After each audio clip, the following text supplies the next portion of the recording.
મિત્રો, સ્તવન કાર્યક્રમમાં આપ સર્વનું હાર્દિક સ્વાગત છે. આજે આપણે માર્કની સુવાર્તાના 3જા અધ્યાયનો અભ્યાસ કરીશું. આજના કાર્યક્રમમાં આપણે જોઈશું કે કેવી રીતે પ્રભુ ઈસુએ સાબ્બાતના દિવસે સુકાઈ ગયેલા હાથવાળા માણસને સાજો કરીને બતાવ્યું કે ઈશ્વરનો હેતુ માણસનું ભલું કરવાનો છે.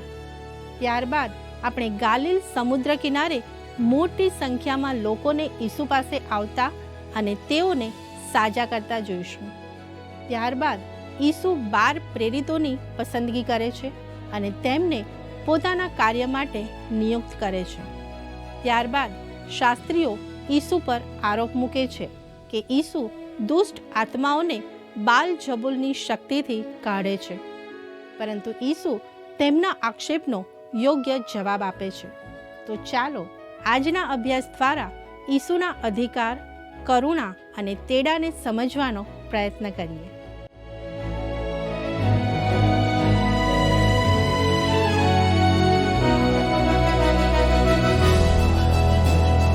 નમસ્કાર મિત્રો, આજે આપણે માર્કના 3જા અધ્યાયનો અભ્યાસ કરવાના છીએ. મિત્રો, આ 3જા અધ્યાયમાં કુલ 5 શીર્ષક આવેલા છે. 1. સુકાઈ ગયેલા હાથવાળો માણસ. 2. સરોવર કાંઠે જનસમુદાય. 3. 12 પ્રેષિતોની પસંદગી. 4. ઈસુ અને બાલ-જબૂલ. અને 5. ખરા સગા કોણ.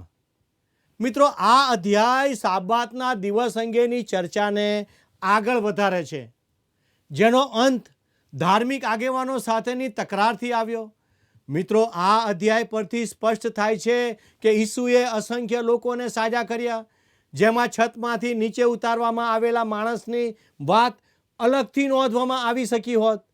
આ અધ્યાયમાં માર્ક આપણું ધ્યાન અમુક ચોક્કસ ઘટનાઓ પર સૂક્ષ્મ રીતે કેન્દ્રિત કરીને પ્રભાવિત કરતો નથી, પરંતુ તે આપણને દૂરબીન દ્વારા ઈસુએ સાજા કરેલા અસંખ્ય લોકો તરફ જોવા કહે છે. આથી એવો પ્રશ્ન ઊભો થાય કે ઈસુએ વ્યક્તિગત રીતે કેટલા લોકો સાથે વ્યવહાર કર્યો હશે? તેમની સંખ્યા ગણવાનો કોઈ પણ પ્રયાસ માત્ર અનુમાન જ ગણાય. મિત્રો, આવો માર્ક 3 તેની 1 અને 2 કલમ વાંચીએ. અને તે ફરી સભાસ્થાનમાં ગયો, અને ત્યાં એક માણસ હતો કે જેનો હાથ સુકાઈ ગયેલો હતો, અને વિશ્રામવારે તે તેને સાજો કરશે કે નહીં તે વિશે તેઓએ તેના પર નજર રાખી, એ માટે કે તેઓ તેના પર દોષ મૂકે. પ્રિય મિત્રો, શું તમે એવી કોઈ વ્યક્તિને જોઈ કે જેનો એક હાથ સારો હોય અને બીજો હાથ બરાબર ના હોય? તેના લીધે એ માણસની સુંદરતા જાણે કરમાઈ ગઈ હોય તેમ લાગતું હોય. શું તમે આવી કોઈ વ્યક્તિને જોઈ છે ખરી? આ કલમોમાં દર્શાવ્યા પ્રમાણે ઈસુ ખ્રિસ્ત આવી જ એક વ્યક્તિને મળે છે જેનો એક હાથ સુકાઈ ગયો છે. આ માણસ ઈસુને ભજન સ્થાનમાં મળે છે. આવી કોઈક વ્યક્તિઓ જે અપંગ હોય છે તે ભજન સ્થાનના દરવાજે ભીખ માગવા બેસતી હોય છે. કદાચ આ જુવાન પણ ભીખ માગવા બેઠો હોય. ઈસુ ખ્રિસ્ત વિશ્રામવારે આ માણસને મળે છે. આપણે જેમ ગત સ્તવન કાર્યક્રમમાં જોઈ ગયા તેમ વિશ્રામવારને પવિત્ર પાડવામાં આવતો હતો. તે દિવસે કોઈએ કંઈ કામ ન કરવું એવું ઠરાવવામાં આવ્યું હતું. માટે જ મારા મનમાં પ્રશ્ન થાય છે કે આ સુકાઈ ગયેલા હાથવાળા માણસને ઈરાદાપૂર્વક લાવવામાં આવ્યો હશે કે કેમ? હું માનું છું ત્યાં સુધી હા. અહીં વિશ્રામવારનો દિવસ છે અને ભજન સ્થાનમાં ઈસુ ખ્રિસ્ત છે. પ્રભુ ઈસુ ખ્રિસ્ત ઘણા બધા લોકોને સાજાપણું આપતા હતા. હવે ઈસુ વિશ્રામવારે કામ કરે છે કે કેમ તે જોવા માટે ધર્મગુરુઓ તેમના પર ચાંપતી નજર રાખતા હતા. એથી વિશેષ ઈસુ આ સુકાઈ ગયેલા હાથવાળાને સાજો કરશે કે કેમ તે જોવા માટે તેઓ ઈસુ ખ્રિસ્તનો પીછો કરતા હતા. તેમના વિરોધીઓ જાણતા હતા કે ઈસુ ખૂબ દયાળુ વ્યક્તિ છે. કેટલાક ધર્મપંડિતો ઈસુની ભૂલ પકડવા માટે લાગ શોધતા જ ફર્યા કરતા હતા. કદાચ તેમણે જ આ યુવાનને હાજર રાખ્યો હોય. પણ ઈસુ ખ્રિસ્ત કંઈક કરવા જઈ રહ્યા હતા. વાંચો 3જી કલમ. અને પેલા સુકાયેલા હાથવાળા માણસને તે કહે છે કે વચમાં ઊભો થા. અહીં ઈસુએ આ માણસને વચ્ચે આવીને ઊભા રહેવા કહ્યું, કારણ કે તેઓ કંઈક કહેવા ઈચ્છતા હતા. 4થી કલમ જણાવે છે, અને તે તેઓને કહે છે કે વિશ્રામવારે સારું કરવું કે માઠું કરવું, જીવને બચાવવો કે તેને મારી નાખવો, કયું ઉચિત છે? પણ તેઓ છાના રહ્યા. અહીં ઈસુ ખ્રિસ્ત લોકોને પ્રશ્નો પૂછે છે.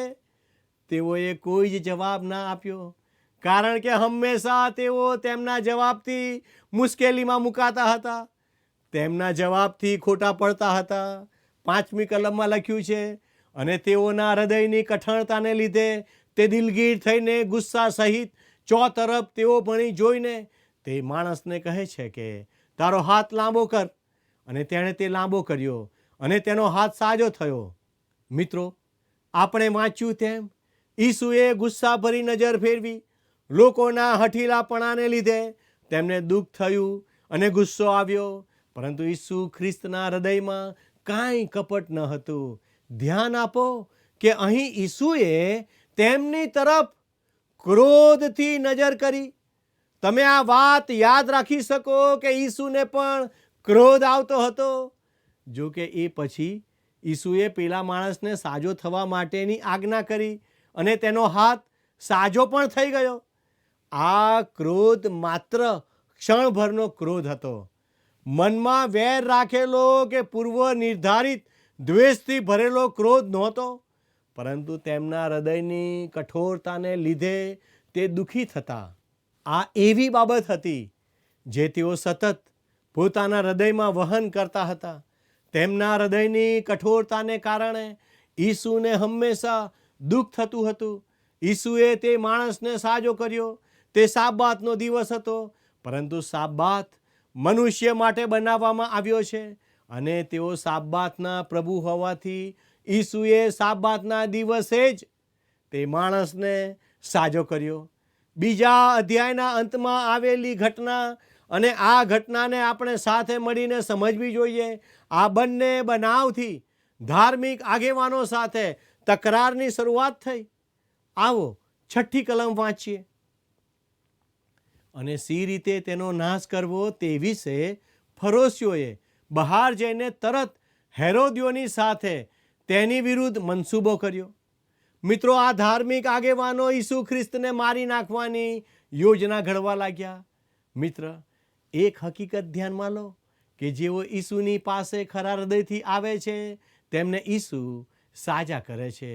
પછી ભલે ગમે તે માંદગી હોય, ઈસુ આત્મિક સાજાપણું આપે છે. ભજન સ્થાનમાં બનેલા બનાવને લીધે ધાર્મિક આગેવાનોનો વિરોધ વધતો જતો હતો. તે તો તેમની વિરુદ્ધ અને તેમને મૃત્યુદંડ અપાવવાના કાવતરાની શરૂઆત હતી. હવે 7 અને 8 કલમ જોઈએ. અને ઈસુ પોતાના શિષ્યો સુદ્ધા નીકળીને સમુદ્રની પાસે ગયો, અને ગાલિલમાંથી ઘણા લોક તેની પાછળ ગયા.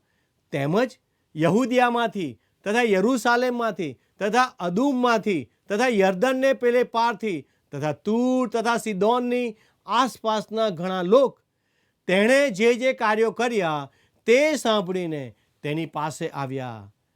અહીં પણ અગાઉની જેમ ઈસુની પાછળ લોકોનો મોટો સમુદાય આવ્યો. મિત્રો, આ લોકો જુદા જુદા શહેરમાંથી ઈસુની વાણી સાંભળવા માટે આવતા હતા. ઈસુએ આ સમયે સમજદારીપૂર્વક ત્યાંથી દૂર થવાનું પસંદ કર્યું, કારણ કે યોહાન 2 અને 4માં તેઓ કહે છે, મારો સમય હજુ આવ્યો નથી. પછીથી તેમણે યરૂશાલેમમાં તમામ વિરોધનો સામનો કરવા માટે પોતાને આગળ કર્યા, પરંતુ અત્યારે તેઓ ત્યાંથી દૂર થાય છે અને લોકો તેમને અનુસરે છે. જો તમે આ સ્થળોને ધ્યાનમાં લો અને નકશામાં તપાસો તો તમને જણાશે કે તેઓ સમગ્ર વિસ્તારને આવરી લે છે. આ બધા સ્થળોથી લોકો પ્રભુ ઈસુ ખ્રિસ્તને સાંભળવા માટે આવી રહ્યા હતા. હવે તેઓ એક બીજા જોખમમાં છે. આ વખતે તે ધાર્મિક આગેવાનો તરફથી નથી, પણ તેઓ ભીડથી ડરે છે. તેઓ ટોળા દ્વારા ઘેરાઈ જવાના જોખમમાં છે. તમે જાણો છો કે આજે પણ કોઈ પ્રખ્યાત વ્યક્તિને ટોળાથી સુરક્ષિત રાખવી પડે છે. તેથી ધ્યાન આપો કે ઈસુ શું કરે છે. 9 અને 10 કલમ વાંચીએ. અને લોકથી પોતે દબાય નહીં, માટે તેણે ભીડના કારણથી પોતાને સારું હોડી તૈયાર રાખવાનું પોતાના શિષ્યોને કહ્યું, કેમ કે તેણે ઘણાને સાજા કર્યા હતા અને તેથી જેટલા માંદા હતા તેટલા તેને અડકવા સારું તેના પર તૂટી પડતા હતા. હવે લોકોની ભીડ માત્ર તેમને અડચણરૂપ જ નહોતી બની રહી, પરંતુ વાસ્તવમાં તેમના માટે જોખમ પણ ઊભું કરી રહી હતી. તેઓ દરેક બાજુથી તેમને ઘેરી રહ્યા હતા અને તેમણે ઘણા લોકોને સાજા કર્યા. સુવાર્તાઓમાં તેમના દ્વારા ઘણા લોકોને સાજા કરવાના ચોક્કસ ઉદાહરણો જ આપણને જણાવવામાં આવ્યા છે. લોકોની નિરાશા પણ નોંધપાત્ર છે. મિત્રો, તમે જાણો છો કે માનવ પરિવાર એક જરૂરિયાતોથી ભરેલો પરિવાર છે. આપણે બધા જ પરિવારનો ભાગ છીએ. 11 અને 12 કલમમાં લખ્યું છે, અને અશુદ્ધ આત્માઓએ જ્યારે તેને દીઠો ત્યારે તેઓ તેને પગે પડીને પુકારી ઉઠ્યા કે તું દેવનો દીકરો છે, અને તેણે તેઓને બહુ તાકીદ કરી કે મને પ્રગટ ન કરો. મિત્રો, ઈસુએ પણ તેમના વિશ્વાસને લીધે લોકોને સાજા કર્યા હતા. અશુદ્ધ આત્મા વળગેલા લોકોને પણ ઈસુ ખ્રિસ્તની પાસે લાવવામાં આવતા હતા. અશુદ્ધ આત્મા વળગેલા માણસો ઈસુને જોતા ત્યારે તેઓ ઈસુને પગે પડીને પોકારી ઉઠતા, તમે તો ઈશ્વરના પુત્ર છો. અશુદ્ધ આત્માઓ પણ ઈસુ ખ્રિસ્ત ઈશ્વર પુત્ર છે તેની જાણ કરે છે. હવે ઈસુ ખ્રિસ્તે શિષ્યોની પસંદગી કરી, જેમને તેમણે પ્રેરિતો કહ્યા. પ્રેરિત એટલે સંદેશવાહક. 13મી કલમ જણાવે છે, અને તે પહાડ પર ચડ્યો ને જેઓને તેણે પસંદ કર્યા તેઓને તેણે બોલાવ્યા અને તેઓ તેની પાસે આવ્યા. મિત્રો, યોહાન 15 અને 16માં લખ્યું છે, તમે મને પસંદ કર્યો નથી, પણ મેં તમને પસંદ કર્યા છે ને તમને નિમ્યા છે કે તમે જઈને ફળ આપો અને તમારા ફળ કાયમ રહે, જેથી તમે મારે નામે જે કંઈ બાપની પાસે માગો તે તમને તે આપે. જેમ ઈસુ ખ્રિસ્તે શિષ્યોને પસંદ કર્યા તેમ તમને પણ તે પસંદ કરી શકે છે. ઈસુએ શિષ્યોને બોલાવ્યા ને શિષ્યોએ યોગ્ય પ્રત્યુત્તર વાળ્યો. શિષ્યો ઈસુ ખ્રિસ્તને અનુસરવા લાગ્યા. મિત્રો, આજે પણ તમે અને હું ઈસુ ખ્રિસ્તના શિષ્યો બની શકીએ છીએ. ઈસુ ખ્રિસ્ત પર વિશ્વાસ કરવા દ્વારા આપણને તેમના શિષ્ય બનવાનો હક મળી શકે છે. જ્યારે પ્રભુ ઈસુ બોલાવે છે ત્યારે શિષ્યોએ પ્રતિસાદ આપ્યો. શું તમે ઈસુના શિષ્ય બનવાની ઈચ્છા રાખો છો? તો આવો, ઈસુ ખ્રિસ્ત તમને તેમની પાસે બોલાવે છે. હવે એટલા બધા લોકોની સાથે મુલાકાત કર્યા બાદ ઈસુ ખ્રિસ્ત ઘરે આવે છે. આવો 14 અને 15 કલમ વાંચીએ. અને તેણે 12ને નિમ્યા એ માટે કે તેઓ તેની સાથે રહે અને તે તેમને ઉપદેશ કરવા મોકલે, અને કે તેઓ અધિકાર પામીને ભૂતો કાઢે. આ પ્રેરિતો માટે તેમનું અંતિમ આમંત્રણ છે. અહીં તેઓ ખરેખર પ્રેરિતો બને છે અને અહીંથી તેઓ તેમના માટે અલગ રાખવામાં આવેલી સેવા કાર્ય માટે મોકલવામાં આવે છે. તેઓ તેમનાથી પણ અલગ રાખવામાં આવ્યા છે, કારણ કે તેઓ શારીરિક રીતે તેમની સાથે જશે નહીં. માર્ક અહીં વિગતો આપતા નથી, પરંતુ માથી 10:5-42માં આ સમયે તેમના માટેનો ખાસ સંદેશ નોંધવામાં આવ્યો છે. મિત્રો, કલમ 16-19માં પ્રેરિતોના નામોની યાદી આપવામાં આવી છે. હું તમને 12 પ્રેરિતોની યાદી આપવા ઈચ્છું છું. પહેલો, સિમોન પિત્તર, જે પ્રેરિતોની બધી યાદીઓમાં પ્રથમ સ્થાને છે. બીજો, જબ્દીનો દીકરો યાકૂબ. ત્રીજો, યાકૂબનો ભાઈ યોહાન. ચોથો, સિમોન પિત્તરનો ભાઈ આંદ્રિયા. સામાન્ય રીતે તેનું નામ તેમના ભાઈ સાથે જ નોંધવામાં આવે છે. પાંચમો, ફિલિપ. છઠ્ઠો, બાર્થોલમી. જેને નથાનાએલ પણ કહેવામાં આવે છે, 7મો મત્થી, 8મો થોમા, 9મો આલ્ફીનો દીકરો યાકૂબ, જે નાનો યાકૂબ કહેવાય છે, 10મો થદ્દી, 11 સિમોન કનાની અને 12મો અને યહૂદા ઇસ્કારિયોત. મિત્રો, આ યાદીઓ કેવી રીતે આપવામાં આવી છે અને તેમાં ઉપયોગમાં લેવાયેલા અલગ અલગ નામો શું છે તેની તુલના કરવી રસપ્રદ છે. આ જ તે માણસો છે જેમને ઈસુએ પસંદ કર્યા હતા. 20 અને 21 કલમ જણાવે છે, અને ફરી એટલા બધા લોક એકઠા થયા કે તેઓ રોટલી પણ ખાઈ ન શક્યા, અને તેના સગાઓ તે સાંભળીને તેને પકડવા બહાર નીકળ્યા, કેમ કે તેઓએ કહ્યું કે તે ઘેલો છે. મિત્રો, માર્ક આપણને જણાવે છે કે ઈસુ કેટલા બધા કામમાં રચ્યા પચ્યા રહે છે. ઈસુ આટલા બધા વ્યસ્ત રહેતા હોવાથી તેમના મિત્રોની પ્રતિક્રિયા પર ધ્યાન આપો.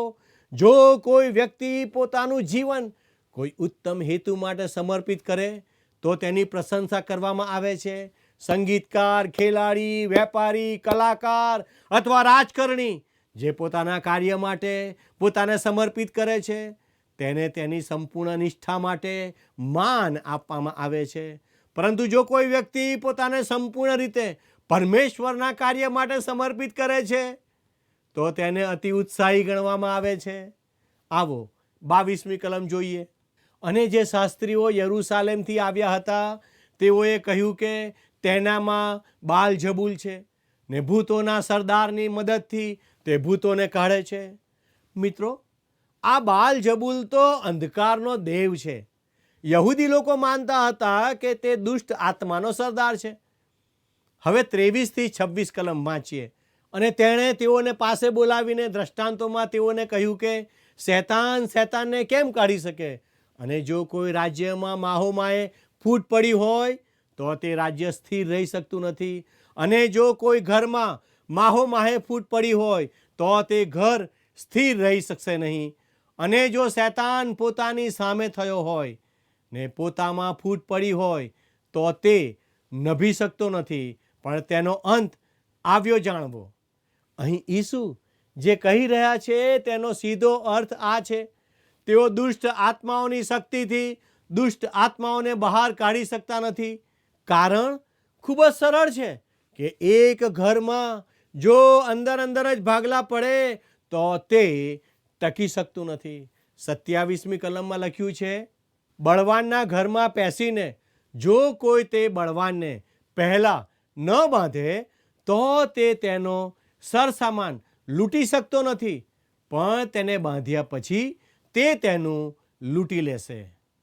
જો કોઈ બળવાન માણસના ઘરમાંથી માલ સામાન લઈ જવો હોય તો સૌ પ્રથમ તેને બાંધી દેવો પડે.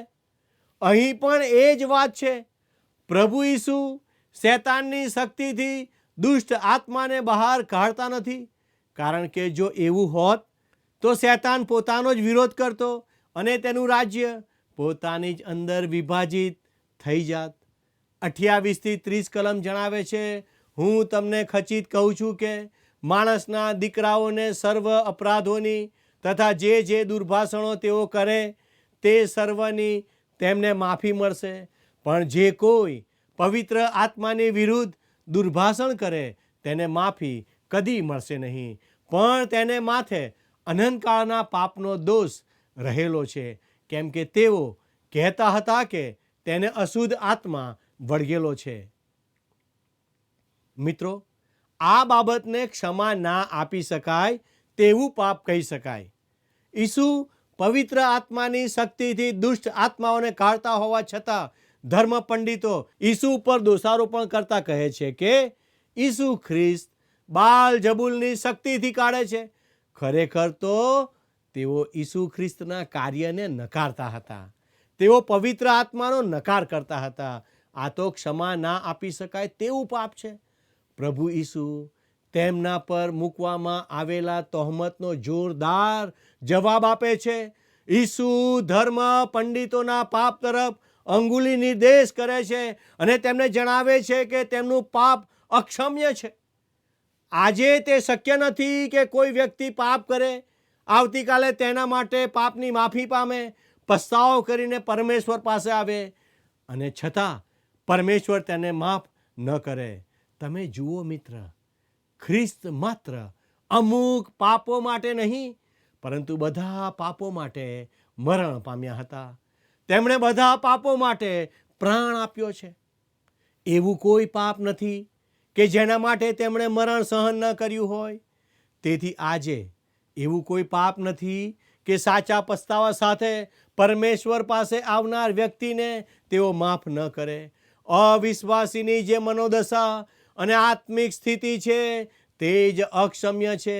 જ્યારે કોઈ વ્યક્તિ પોતાના મોઢેથી નિંદા કરે છે ત્યારે માત્ર તે શબ્દો તેને દોષિત ઠરાવતા નથી, પરંતુ તેના હૃદયની મનોદશા તેને દોષિત ઠરાવે છે. તે એવી કાયમી સ્થિતિ છે જે પવિત્ર આત્માનો વિરોધ કરે છે. પવિત્ર આત્મા વિરુદ્ધનું પાપ એટલે જીવનમાં પવિત્ર આત્મા જે બોધ આપે છે તે કાર્યનો સતત અને સતત વિરોધ કરવો. મિત્રો, આપણે 31 થી 35 કલમ વાંચીએ અને તેના ભાઈઓ તથા તેની મા આવ્યા અને બહાર ઊભા રહીને તેને બોલાવવા તેઓએ તેની પાસે માણસ મોકલ્યું અને ઘણા લોક તેની આસપાસ બેઠેલા હતા. તેઓએ તેને કહ્યું કે જો તારી મા તથા તારા ભાઈઓ બહાર ઊભા છે ને તને શોધે છે. અને તેણે તેઓને ઉત્તર આપ્યો કે મારી મા તથા મારા ભાઈઓ કોણ છે? અને જેઓ તેની આસપાસ બેઠેલા હતા તેઓની ભણી ચોતરફ જોઈને તે કહે છે કે જુઓ મારી મા તથા મારા ભાઈઓ, કેમ કે જે કોઈ દેવની ઈચ્છા પ્રમાણે કરશે તે જ મારો ભાઈ તથા મારી બહેન તથા મારી મા છે. મિત્રો, ઈસુના ભાઈઓ યાકૂબ અને યહૂદા બંનેએ પત્રો લખ્યા છે, પરંતુ તેમણે ક્યાંય પણ એવો ઉલ્લેખ કર્યો નથી કે ઈસુ તેમના ભાઈ હતા. એ બાબત સ્પષ્ટ છે કે ઈસુ ખ્રિસ્તનું કુટુંબ ઈસુ ખ્રિસ્તની સેવાને બરાબર સમજી શક્યું નહીં. ઈસુ આત્મિક કુટુંબ વિશે સમજણ આપે છે. શારીરિક કુટુંબ કરતાં આત્મિક કુટુંબ ખૂબ જ મહત્વનું છે. મિત્રો, દેવનું કુટુંબ દરેકને સ્વીકારે છે અને કોઈને બાકાત રાખતું નથી. ઈસુ ખ્રિસ્ત તેમની મા અને ભાઈઓને પ્રેમ કરતા હતા અને કાળજી રાખતા હતા. આપણા કુટુંબમાં પણ ઈસુ કેન્દ્ર સ્થાને હોવા જોઈએ. જો આપણા સંબંધો ઈસુની સાથે વ્યવસ્થિત હોય તો ચોક્કસપણે આપણા કુટુંબ સાથેના સંબંધો પણ વ્યવસ્થિત થઈ શકે. શું તમે તમારા સંબંધો વ્યવસ્થિત કરવાની ઈચ્છા રાખો છો? તો ઈસુની પાસે આવો. તે તમારા સંબંધો વ્યવસ્થિત કરવામાં મદદરૂપ થશે. તેમના પર વિશ્વાસ રાખો અને તેમની પાસે આવો. ઈશ્વર તેમ કરવા આપ સર્વને સહાય કરે એ જ મારી પ્રાર્થના છે. આમેન.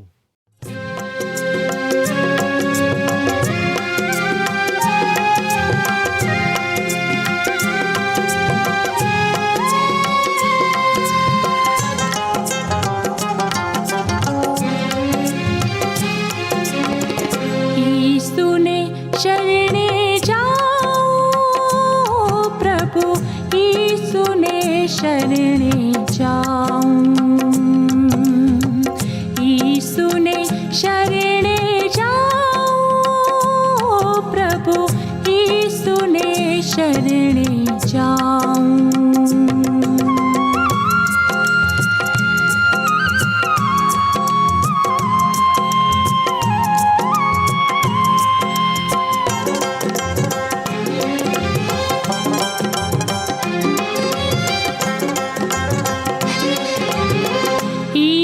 થકી સૌ પાપ ટળે છે, એથી ઘણો હરખાવો. ઈસુ થકી સૌ પાપ ટળે છે, એથી ઘણો હરખાવો, એથી ઘણો હરખાવો. પ્રભુ ઈસુને શરણે જાઉં, ઈસુને શરણે જાઉં, પ્રભુ ઈસુને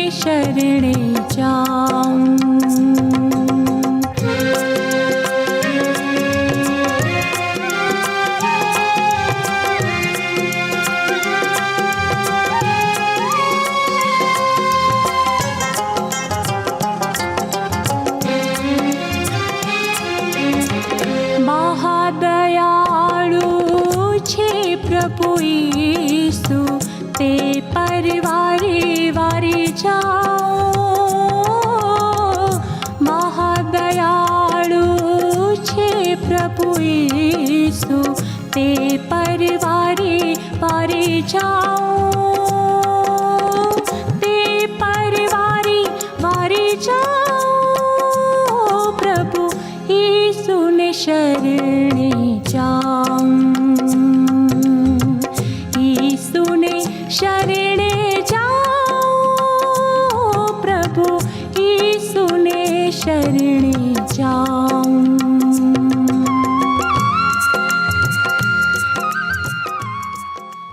મિત્રો, આજના અભ્યાસમાં આપણે જોયું કે પ્રભુ ઈસુએ સાબ્બાતના સાચા હેતુને સમજાવ્યો અને જરૂરિયાતમંદ માણસ પર દયા દર્શાવી. તેમણે અનેક લોકોને સાજા કર્યા, 12 પ્રેરિતોને પસંદ કર્યા અને શાસ્ત્રીઓના ખોટા આરોપોનો સત્યથી જવાબ આપ્યો. અંતે તેમણે શીખવ્યું કે ઈશ્વરની ઈચ્છાનું પાલન કરનાર દરેક વ્યક્તિ તેમના આત્મિક પરિવારનો એક ભાગ છે. તો ચાલો આપણે પણ ઈસુના શબ્દોને સ્વીકારીને તેમના પ્રત્યે વિશ્વાસુ રહી ઈશ્વરની ઈચ્છા પ્રમાણે જીવન જીવવાનો નિર્ધાર કરીએ. મિત્રો, આજનો પ્રશ્ન છે, પ્રભુ ઈસુએ કયા 2 શિષ્યોને પ્રથમ તેડું આપ્યું? એ. સિમોન અને આંદ્રિયા, બી. યાકૂબ અને યોહાન, સી. સિમોન અને યાકૂબ, ડી. આંદ્રિયા અને યોહાન. મિત્રો, ગત પ્રશ્નનો જવાબ છે ડી. માથી. મિત્રો, આજના પ્રશ્નનો જવાબ અને આપના પ્રતિભાવો મોકલવા માટે અમારો સંપર્ક નંબર છે 94 29 37 56 10. આપનો જવાબ ઝડપથી અમને મોકલી આપશો. આભાર.